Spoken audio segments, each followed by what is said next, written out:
Hola a todos, bienvenidos a este nuevo episodio de Charlas Forbes, Ideas en Tiempos de Crisis. Saludos a José Caparroso, coeditor de Forbes, basado en Colombia. Y hoy vamos a hablar con el presidente del autorregulador del mercado de valores, Michel Hanna, sobre educación financiera. Un tema que resulta muy clave en una situación como la que estamos viviendo en medio de la pandemia del COVID-19. Michel, bienvenido a Charlas Forbes. Muchas gracias, José, a ti y a Forbes por la invitación. En estos días hemos venido escuchando que este será un año de recesión, que la economía se está contrayendo, es decir, hay una contracción. Son cifras macroeconómicas que mucha gente no entiende. ¿Cómo aterrizamos esto a la vida de las personas? Bueno, José, primero yo creo que hay que poner en perspectiva esas cifras macroeconómicas. Lo que el gobierno ha dicho y ha calculado es que este será probablemente el peor año en términos de crecimiento económico en más de un siglo. Estamos hablando de una caída de nuestro Producto Interno Bruto de cerca del 5.5% del PIB. Eso, pues básicamente es el reflejo de una situación muy compleja que está viviendo no solo la economía colombiana, sino en general el mundo entero. Pero en nuestro caso particular tenemos como una combinación de factores muy compleja, tres choques al mismo tiempo. Un choque de oferta, donde las empresas frenaron inmediatamente su producción, casi que por decreto, ante la imposibilidad de seguir, digamos, agrupados en los sitios de producción. Ese choque de oferta pues tiene un impacto muy grande en el empleo. También tenemos, por cuenta del mismo coronavirus, un segundo choque, que es un choque de demanda, y es incluso en esos sectores donde sí se ha podido continuar con la producción, donde sí se ha podido reactivar de alguna manera algún tipo de producción económica, pues las ventas van a seguir malas durante un tiempo más. Los consumidores son tremendamente cautos en estos momentos de incertidumbre, entonces eso afecta, digamos, la demanda de productos. Las empresas que tenían pensado hacer proyectos de inversión, pues también tienden a posponerlos o a repensar esos proyectos. Entonces, ese es un segundo choque que afecta a toda la economía. Y el tercer choque, que tiene, digamos, una connotación muy particular para Colombia, es un choque en términos de intercambio. ¿Eso qué es? Es básicamente una caída en los precios de los productos que nosotros exportamos, concretamente del petróleo. Esos tres choques pues hacen que básicamente la economía para la persona a pie pues va a tener consecuencias complejas durante un tiempo. El desempleo se calcula que puede subir a cerca del 20% este año. Y digamos que la reflexión que hacemos en un momento complejo de estos es, vamos a salir adelante, vamos a salir fortalecidos de esta crisis, pero todos debemos de alguna manera contribuir. Debe contribuir el gobierno a través de unas medidas que ya ha venido implementando, deben contribuir los empresarios para asegurar que puedan restablecer sus actividades lo más pronto posible, deben contribuir los empleados también, debe contribuir el sector financiero. Y si todos ponemos, creo que vamos a poder reactivar la actividad económica de una manera mucho más acelerada. Cuando hablamos de educación financiera, esto se traduce en un concepto muy amplio, pero la población colombiana es demasiado diversa. ¿Cómo podemos definir qué es lo que hay que priorizar al momento de hablar de educación financiera a la población? Bueno, en épocas complejas como estas del coronavirus, uno tiende a evidenciar de una manera mucho más clara falencias que tenemos en nuestra sociedad. Yo creo que tú tienes razón, el tema de educación financiera es bastante amplio, pero hay por lo menos tres aspectos donde debemos trabajar de una manera más concreta. El primero es un tema de falta de cultura económica en nuestro país, de falta de formación. ¿A qué me refiero con eso? Me refiero a que una gran parte de la población tiene vacíos en la forma como entiende los conceptos económicos básicos, en la forma como evalúa que todas sus acciones tienen consecuencias, tienen beneficios y costos. Ese análisis es complejo de hacer si no se tiene una buena formación en ese aspecto. Tiene problemas para entender los conceptos básicos de ahorro y tiene también algunas dificultades para entender los conceptos de riesgo.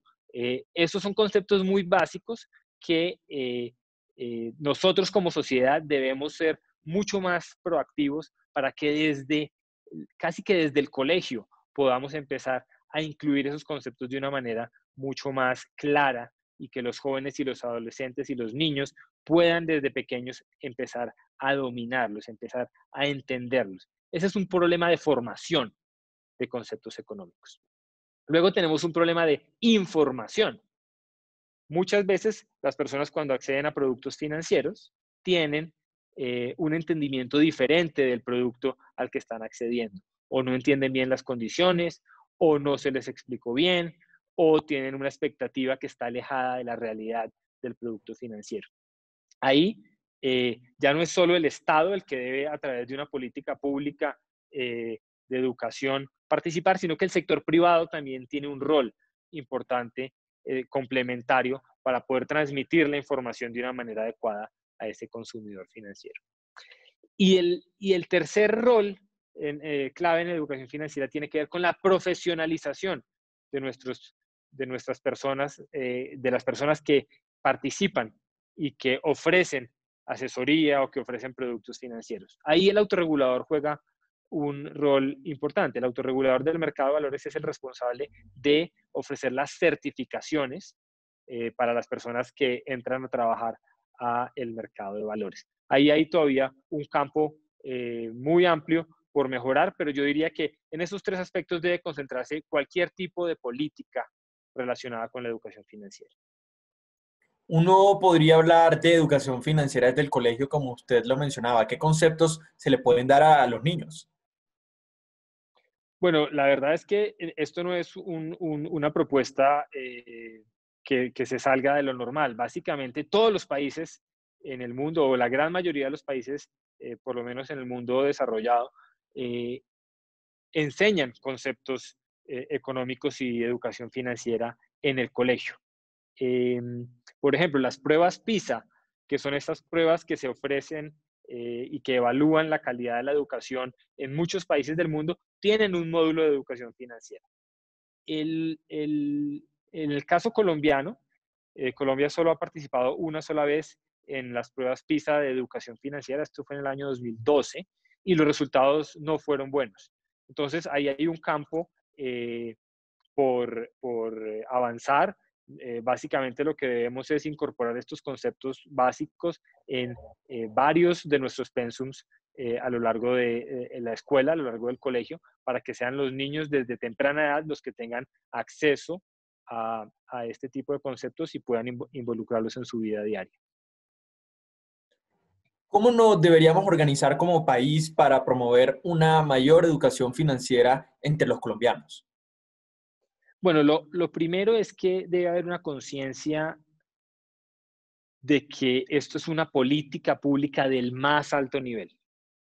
Es decir, nuestros líderes, nuestros hacedores de política, las personas que toman las decisiones, deben priorizar el tema de la educación financiera desde una política de Estado.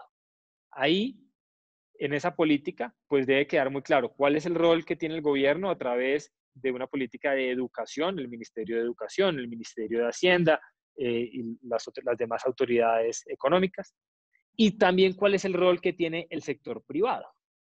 Una vez definida esa política, donde yo creo que estamos, hay buenas noticias, el gobierno actualmente tiene un interés en construir esa política. Entiendo que hay un documento COMPES, que son los documentos de política del gobierno colombiano, que está en proceso de elaboración, y yo soy optimista en que pues vamos a poder avanzar en ese tema. Pero una vez se tiene esa sombrilla, pues básicamente con los roles bien definidos de las escuelas, del sector privado, del sector financiero, de las autoridades en general, pues la ejecución probablemente tome un tiempo, pero de una manera coordinada creo que es posible lograr y mejorar el estándar que tenemos actualmente.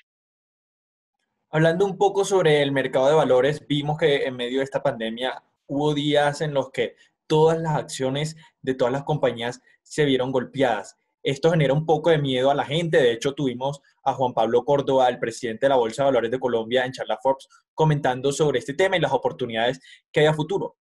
En Colombia hubo una misión de mercado de capitales que entregó 64 propuestas para generar un, un mercado más profundo y más incluyente. Con toda esta crisis, ¿qué tan lejos estamos de poder llevar a la realidad esas propuestas?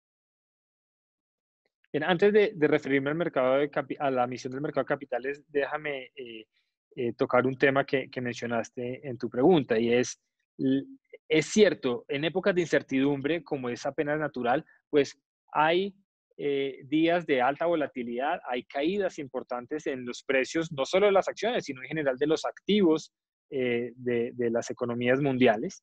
Eh, a pesar de esas caídas y a pesar, digamos, de esos momentos turbulentos, hemos visto una relativa, un relativo regreso a la calma en buena parte de los mercados.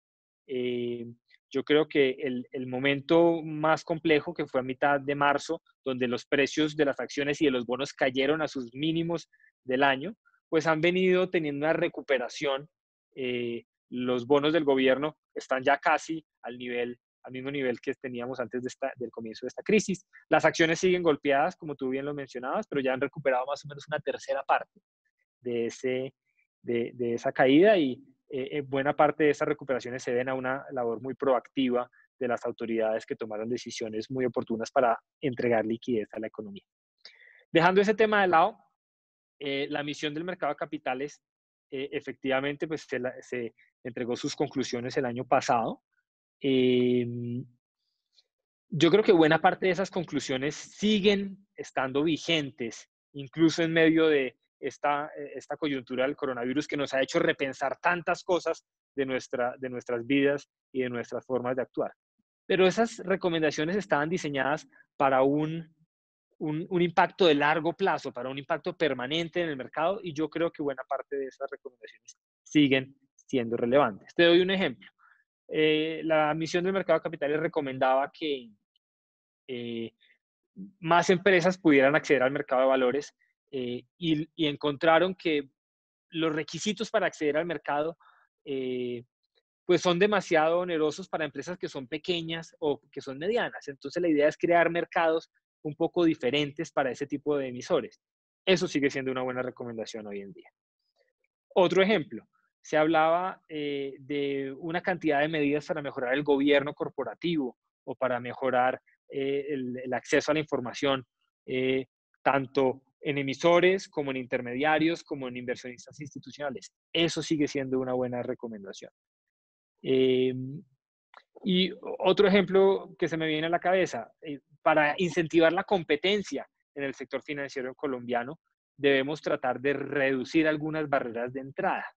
Hoy en día, si un nuevo banco o una nueva comisionista de bolsa quiere entrar al mercado, tiene unos requisitos de capital muy grandes, incluso si lo que quiere es ofrecer un producto muy pequeño del abanico de productos que están autorizados en su licencia.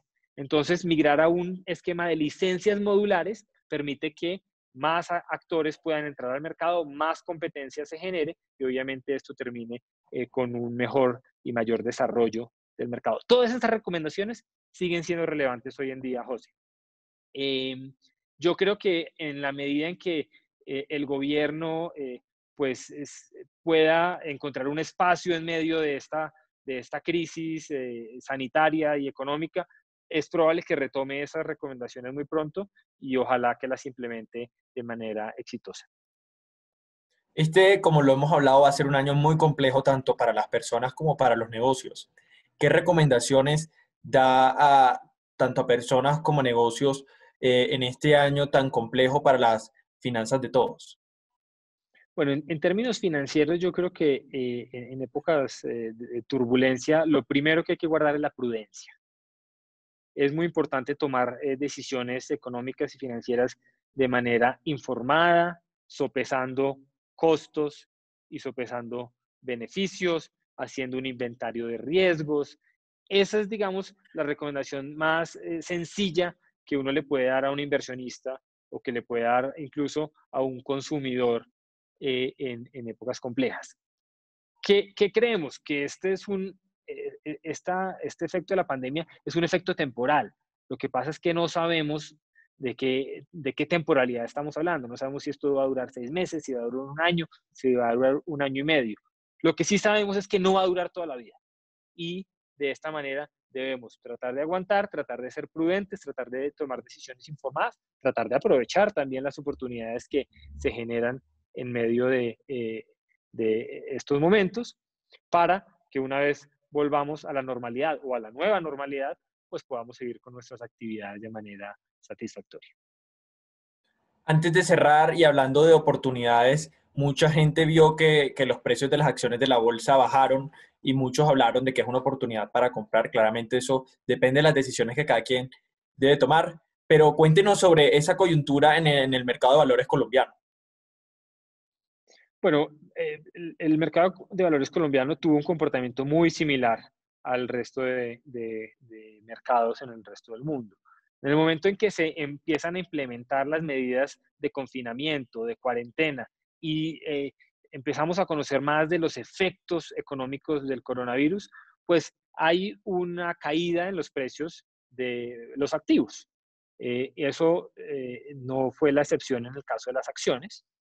Pasamos de tener, digamos, un índice de la Bolsa de Valores de Colombia que cayó alrededor del 30-40% hasta mediados de marzo. ¿Qué pasó a mediados de marzo? Medidas muy proactivas para ofrecer liquidez a los mercados. El Banco de la República anunció la compra de títulos y la autorización de ciertas operaciones con títulos de deuda privada y de deuda pública, bajó las tasas de interés, entregó otra serie de medidas para garantizar el buen funcionamiento del sistema de pagos. Y eso ha hecho que las acciones colombianas hayan rebotado y en promedio en su índice se haya recuperado más o menos una tercera parte desde el pico, perdón, desde el punto más bajo de esa caída que fue a mitad de marzo. Es una recuperación todavía tímida. Si comparamos esto, por ejemplo, con el mercado americano, la recuperación en la bolsa de Nueva York ha sido de 2/3 partes de la caída. Aquí estamos solamente con una tercera parte. Luego, la recuperación ha sido más rápida en otros mercados. ¿Qué significa eso? Pues que el valor de los activos en Colombia todavía ha tardado un tiempo en reaccionar. Refleja que existen posiblemente oportunidades de inversión para aquellos inversionistas que tengan un perfil de riesgo adecuado, que tomen las precauciones y sopesen los beneficios, los costos y los riesgos de este tipo de inversiones. Pero confiamos en que en la medida en que más sectores económicos restablezcan su producción, en que volvamos a la normalidad en buena parte de nuestra actividad económica, pues pueda haber, ojalá, una reactivación, no solo en la bolsa, sino en general en los precios de los activos en nuestra economía. Michel Hanna, presidente del Autorregulador de Mercado de Valores de Colombia, gracias por unirte a nosotros en Charla Forbes. Aquí hablamos de educación financiera no solo para el público colombiano, sino para toda América Latina. Muchas gracias, José. Muchas gracias a Forbes por la invitación. Y a todos ustedes, gracias por seguirnos acompañando. Los invitamos a que vean todos los episodios de esta serie Ideas en tiempos de crisis que no solo he conducido yo, sino muchos de los periodistas de Forbes en la región y que pueden encontrar en todas nuestras plataformas digitales. Les saludo José Caparroso y nos vemos en una próxima oportunidad.